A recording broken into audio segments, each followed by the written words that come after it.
Hello everyone, welcome to the topic Relations and Functions. Here we discuss composition of functions, FOG, GOF and inverse of a function.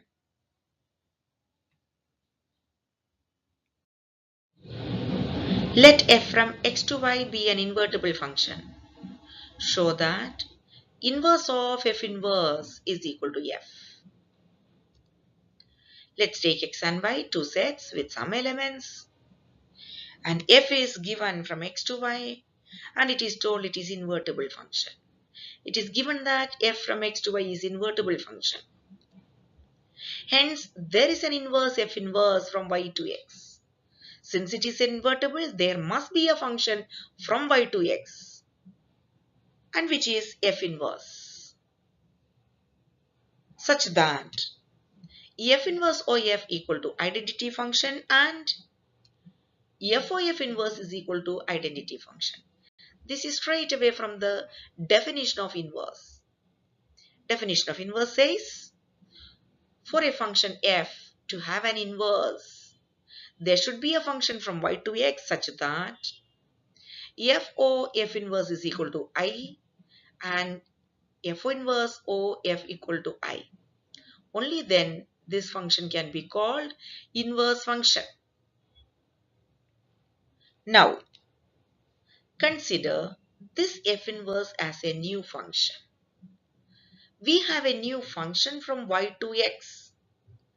Now, for this f inverse to have an inverse, there should be some function from x to y because the domain of f inverse is y and the codomain is x. So if you want to have an inverse of a function, we should be able to get a function from x to y now. Let's take this function f inverse can have an inverse only if there exists a function g from x to y such that f inverse of g equal to identity function and g of f inverse equal to identity function. Such a g should be available.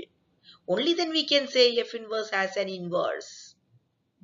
The condition that we want is we have to have a g from x to y. Not only that, this g must satisfy the condition that g of f inverse and f inverse g must be identity. Only then f inverse will have an inverse and that inverse is g.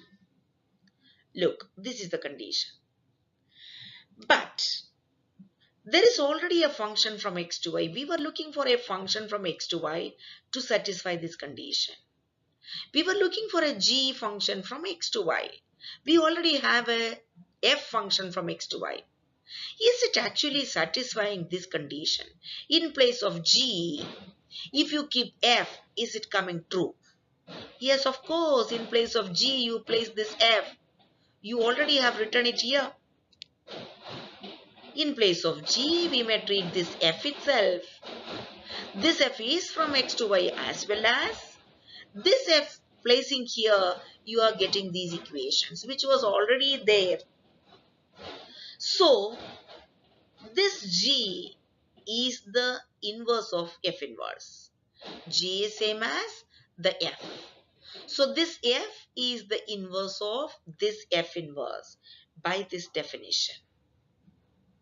So, we conclude that inverse of f inverse function is f itself.